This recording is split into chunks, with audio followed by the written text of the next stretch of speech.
Hi, I'm Fiona Stang, and today we're going to look at Kurmasana and Supta Kurmasana variations. This is definitely a challenging posture in the primary series, and it comes after we've done some intense hip openers with all the half lotus and hip openers and lots of binding hip openers in the Marichasana series. So at this point, it's expected that the hips are somewhat opened and the body has been deeply cleansed from all the forward folds with these binds. This posture changes the feel in the primary series, and we really move into more of Nadi Shodhana, which is nervous system cleansing. So it's a different kind of feeling to this posture as we start to delve into the spinal column. Work slowly, work diligently. There's no rush, and there's always harder postures, so no need to rush through ones that are challenging. Take your time. I'm going to show some poses that I have found to be useful to do before Supta Kurmasana if it's proving to be challenging. So the first thing we do is find your mat, your yoga mat, by a wall, and we'll pretend that we're coming from downward dog. We Supta, inhale, jump around, and you can see if you can gather your legs in and slowly lower down. From there, take your feet hips width apart on the wall. Now notice my feet, they're relatively parallel. The tendency is to be out, but we're gonna go parallel. You've got your yoga mat so you're not slipping. And then you're gonna come forward and seal the inner legs to the outer arms. You could wrap your hands around like mine are. You could also hold on towards the calves. And you're just gonna sit here and breathe. Find your breath. The tendency is for this to happen, and you can see I've lost my big toe connection against the wall. So instead, I'm going to press through those big toes strongly, gather inner legs to outer arms, and hold for 5.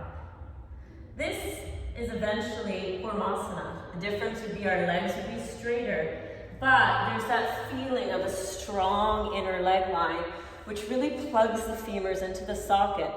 And this connection, rather than being an external rotation and more of a neutral, allows us then to really get into the depths of Supta Kurmasana, which would be more of an external rotation, which I'm showing now. But first, we really want to draw the femur into the socket in that more neutral place. The tendency for most people would be to have the toes out and to really take it more into the SI joints and lower back. So instead, strong inner leg lines. Imagine you're pulling on a pair of stockings and you're pulling them on evenly. The inner legs just as strong as the outer. There's an evenness. So 5 breaths here.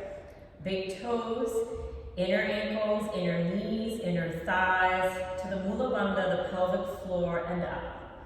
And from there, after your 5 breaths, then move the legs externally, but keep those inner legs by the shoulders. Try not to let them totally drop out. Hold that thread of resistance.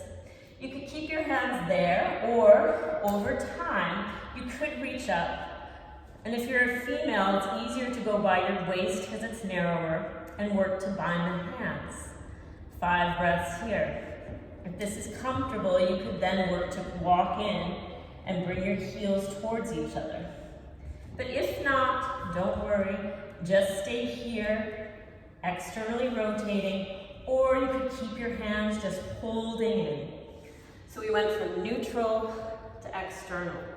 And this then prepares you for the full pose of Kurmasana when we come through. And the tendency again is to splay out wide. But instead, we're going to keep ourselves about as wide as our yoga mat. Slowly straighten through the legs, point the toes, and breathe here with micro bent elbows for 5 breaths.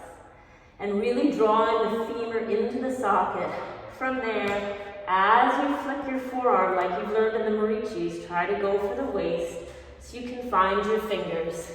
And then begins the journey of crawling our feet together and crossing.